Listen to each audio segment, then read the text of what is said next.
and today marks 30 years since the opening of the Channel Tunnel. It was a mammoth engineering project connecting England with France, and it remains the world's longest undersea tunnel. So what did it take to complete? Let's have a look at the numbers, shall we? Around 13,000 engineers, technicians and other workers from both the UK and France helped build the tunnel over 5 years. The earth that was dug out of the tunnel during construction could fill Wembley Stadium 7 times. That's for your pub quiz this week. More than 380 million tonnes of freight have been transported through it over the years on board truck shuttles and freight trains. And since the year 2000, a total of 2 million cats and dogs have travelled through the tunnel. Our transport correspondent, Katie Austin, has been looking at the impact of the project on all of us. A moment in history. 30 years ago today, Queen Elizabeth and French President Mitterrand officially opened the new connection between their two countries, which made an idea dreamed up centuries earlier a reality.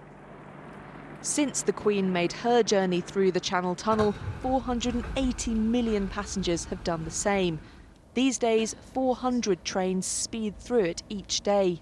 We're now going at about 120 kilometres per hour, which is roughly 75 miles per hour, and we're coming up to the middle of what is still the world's longest undersea tunnel.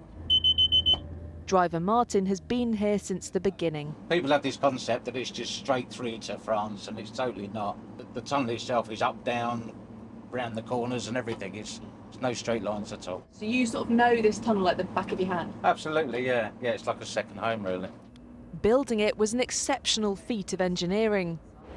There are actually 3 tunnels. The one I'm standing in right now with my high-vis and my hard hat isn't for trains. It's used for ventilation, access for maintenance and evacuating people in an emergency.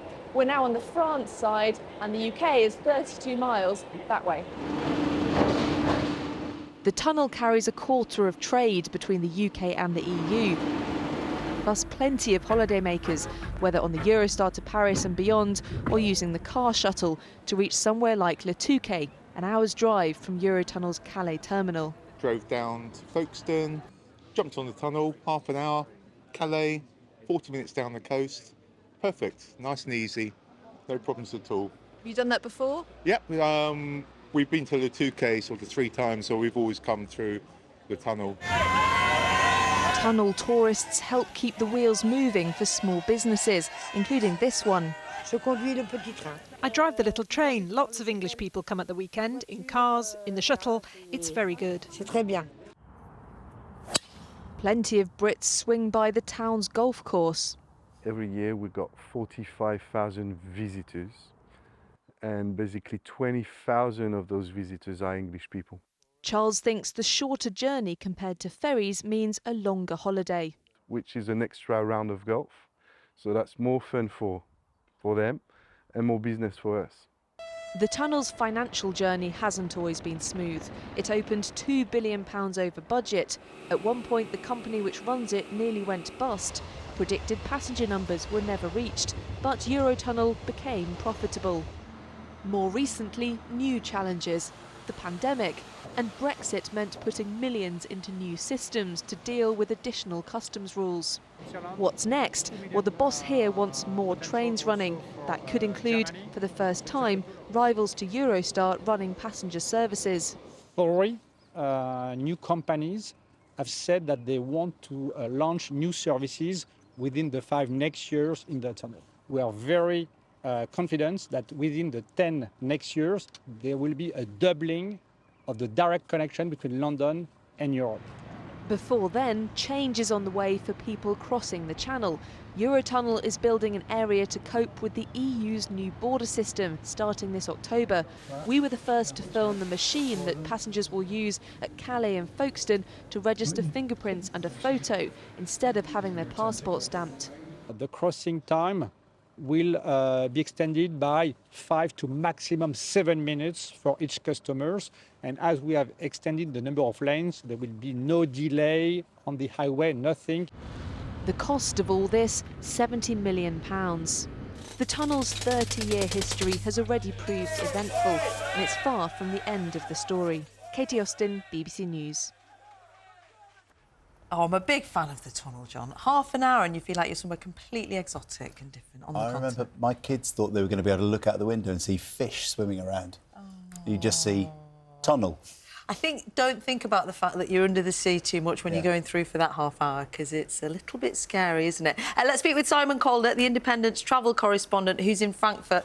Morning to you. I mean, this was a big dream that it would truly connect the UK to the continent in a really meaningful way. Has that happened? No, sorry, Nina. Yes, of course, it was a fantastic piece of engineering work, but as Katie Austin's excellent report said, it has not reached its potential. Can you believe that as part of the planning, and unbelievably, I am old enough to remember when it opened, we were going to see direct trains from Glasgow, Edinburgh, Manchester, Leeds, Cardiff, Plymouth, going through to Paris. None of that has happened. And furthermore, the number of destinations you can get to from London St Pancras, the only UK station, has actually fallen. You can no longer get to Marseille, to Aix-en-Provence, to Lyon. Of course, the two stations in Kent have been mothballed. So, any chance that things might develop in the years ahead, Simon, according to the original dream? Well, yes. Now, the big problem, the reason none of those links ever came to fruition was because at the same time that the Channel Tunnel opened, the low-cost airlines were getting underway. And for example, I've been on a fantastic trans-European rail jaunt, but it began not with a Eurostar train. That would have been far too expensive. I paid £15 to get from Manchester to Vienna. Now, every single passenger on Eurostar pays £17 to Eurotunnel just for that half hour going through the tunnel. You've got to cut that. You've got to open the market up for effectively the Ryanair and the EasyJet of rail operators.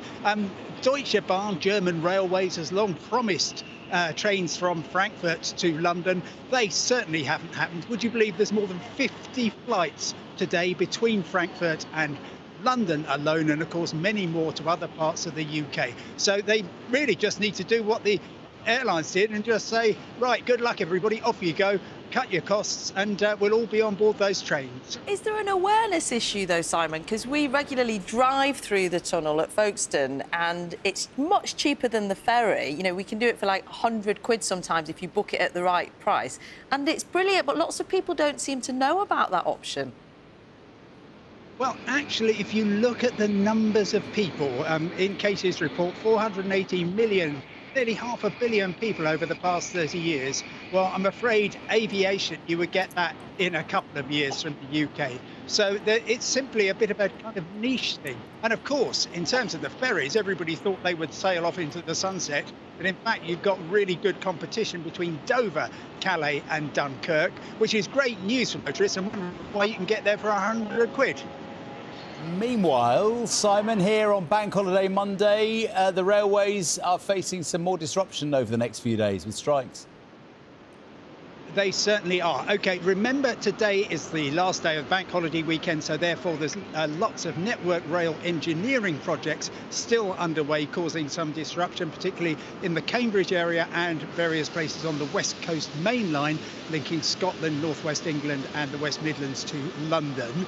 And we're now into the third summer of industrial action by train drivers belonging to the ASLEF union.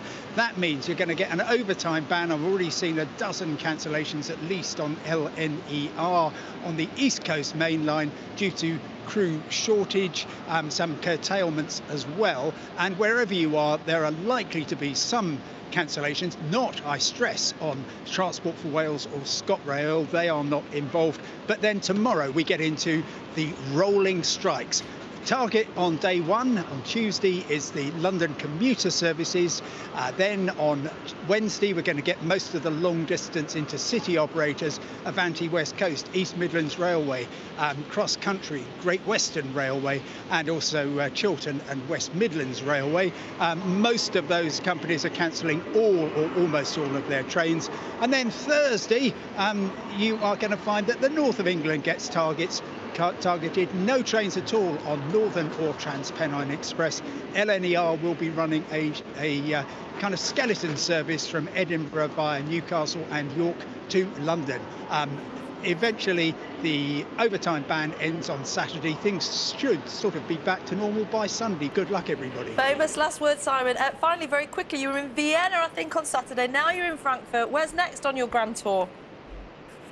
I'm heading for Paris. That's the idea anyway, but I had such a horrible time yesterday with German railways. Crikey, you think a Sunday in Britain is bad? You should try it here. So I'm keeping my fingers crossed. That's reassuring. Good luck on your next leg. No doubt we'll be speaking to you very soon. Simon Colbert live for us in Frankfurt this morning, reflecting on 30 years of the tunnel.